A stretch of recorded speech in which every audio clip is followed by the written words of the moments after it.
Hello friends and welcome back to the channel for war number 11 of season 39. Only one more war remains after this one in the season. I'm definitely ready for a break. Today we're taking on MIBR. Team today, talk through it a bit, but we're using Galan, Nebula, and Nick Fury. So originally I was assigned Hulkling and Nick Fury, and the third was my choice, and I went with Nebula. Then I looked through my path a bit, and I decided to switch out Hulkling for Galan. Just because some of these fights kind of favor Galan more. I think in hindsight, I probably should have gone Galan, Hulkling, and Nick Fury. We'll talk about in a second, though. First up, we have a SKRULL on Node 15, and this fight is so short, it's going to be over before I even talk through what's going on, but Galan has like 3 different ways of getting planetary mass in this fight, so you can see that's why he's zooming up so quickly. 1 heavy after 9 combo hits, and the special 1 finishes the fight with a full yellow bar. Moving on to section 2, we have a Nimrod up on node 42. So this is the fight that I wanted to bring Nebula for originally, because she is a very easy counter to this. It's sloped armor, it's static defense, it's enhanced shock, all nodes that kind of play into Nebula's kit. I think in hindsight, I probably could have gotten through this fight with Hulkling. I originally was assigned Hulkling for this fight, but I was concerned about sloped armor causing Hulkling's unblockable buff to glance and then not activate. But I think that I probably could have gotten through it anyways, and then I think that Hulkling is actually a better matchup for the following fight, which we will get to momentarily, rather than Galan. So this in this fight, we've got the amp charges up over 5, so we've completely shut off Nimrod's ability to generate armors. We've shut off the sloped armor node, his ability to glance. He punches right through my block there. That kind of sucked. So we're going to launch the special 3 here, and then the goal, of course, is to get back up to the special 2, and then parry, launch that special 2, assuming he's not already dead by then. I took this fight, I want to say 4 or 5 wars ago, the same fight with Nebula, and it took a lot less time than this one is taking. This is a bit of a slog. I'm not really sure why. I'm boosted the same, just, you know, I guess just AI not as cooperative as previously, so yeah, so just keep hitting into him, you know, don't accidentally parry, although if we do parry, it's fine, because 20 shocks at this point is probably gonna do the rest of his health in, so almost at the special 2, trying to bait out this special 2 from him, and then I think I do parry at some point here close to the end of the fight. I thought it was before the special 2 here. So right here, I'm trying to wait for the phase to finish, phase to switch. There we go, parry immediately into the special 2, but again, it really doesn't matter. The 20 shocks were more than enough to do him in. All right, we have an iDoom on node 46. This is a bit of a tricky fight, and I think that in hindsight, Hulkling would have been a better option here than Galan. So the problem in this fight is that the armor up buff that iDoom has permanently triggers sloped armor, and what it's actually doing is it's glancing Galan's ability to generate planetary mass. So the ramp up in this fight, what should typically be an incredibly quick ramp up for Galan, because of that permanent armor up buff, the ramp up is extremely slow. And I do know that iDoom's health is not high enough that he's going to survive a harvest. So my thinking here is, once I realize like right away how slowly he is ramping up his planetary mass, I kind of adjust my fight. There's going to be a lot of special 1 dodges. I realize that. I think I already messed 1 up, and I lost all of my indestructible charges. And I think he did like a critical shock on me, maybe. That's how my health is so low. So basically just spamming special 1s, keeping, you know, one eye on that little purple planetary mass icon, because I definitely need to ensure that I am at max planetary mass in order to kill him.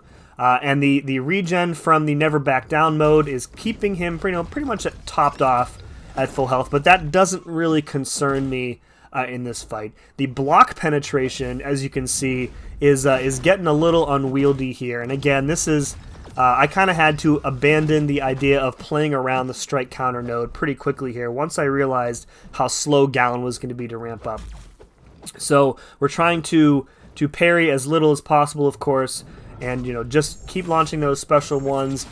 If he has the aura of iron up, we are not going to launch the special 1. I think I did it earlier accidentally. That was definitely a mistake on my part. So we are about 3/4 of the way there finally. I think I do get tagged maybe one more time here with another shock. So a little bit of a pucker up moment for me in this fight here. So, all right, so we've got the we're almost finally at max mass, and you know, again, the harvest damage is guaranteed to kill him. So as long as we can get the harvest off, there we go. Special one, max harvest. And yeah, that fight took way longer. I think it would have been a shorter and much easier fight with Hulkling in hindsight, but lesson learned. All right, next up we have a Quicksilver up on node 53 on Boss Island, and Quicksilver is an enormous butthole in this fight. So stunning reflection, stun vulnerability, so you pretty much have to play stun immune because Nick has no way of shutting off the stunning reflection node. Quicksilver is an Avenger, so we've got enough tack charges up right away. We're just going to continue to spam the special one to keep those tack charges up, keep that evade counter up, just in case we accidentally intercept him. So here's where the fight gets a little rough. I pushed him to special 2, and now I'm trying to bait out a single special 2 from him. You see, I'm still at 98% health is where I start this fight at. And I don't have, you know, very many hits to give him. I'm already backed up into the corner. Now I'm like completely stuck because I can't really do anything. I could, at this point I'm thinking, no, if he gets too close to the special 3, I'm just going to have to push him to the special 3 and let that special 3 carry me into second life. So eventually he does toss the special 3 or special 2 right into my block. It does a crap ton of damage, but now I'm kind of stuck in the corner. I tried to punish the special 2 and he dexes it because of course he does. And then he triggers second life, which really sucks. Now my evade counter is down, and I miss a block, I guess. And now I'm like, you know, seriously wondering how am I going to survive this fight.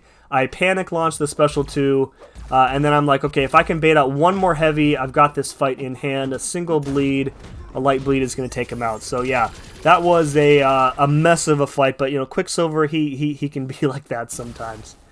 All right, last fight on the path for me is a PENI on Best Defense, Node 55. This is a very simple Galan fight. PENI's got like a 250,000 health, I think, so it's going to take 2 harvests. I kind of go in there understanding that it's either 2 harvests or 1 harvest when she's below. I think she has to be 70% health or below for a harvest to kill her. Again, Galan, such a good PENI counter. We're ramping up extremely quickly. Because she attempts to power lock you whenever you hit into her block, and since Galan is immune from his SIG, he's gaining extra buffs. I actually, before this fight, I actually put some SIGs into Galan, because it seems like the sweet spot for him in terms of SIG level is like SIG 60, because that gives him like, it's like 2.01 buffs per trigger of his SIG ability, and it rounds up to 3, so the difference between SIG 60 and SIG 200 is like nothing. Alright, so 1 harvest triggered, she's down to 20%. Fight is definitely in hand here. She launches a special 2 right away, very cooperative. We haven't really had a problem with brute force. I do have a House of X pre-fight on this fight from an alliance mate, but I don't really think I'm not sure if I parried like more than once in this fight, so you can definitely do this fight without it. So triggered the harvest there after the special 1, and then one more harvest end kills her.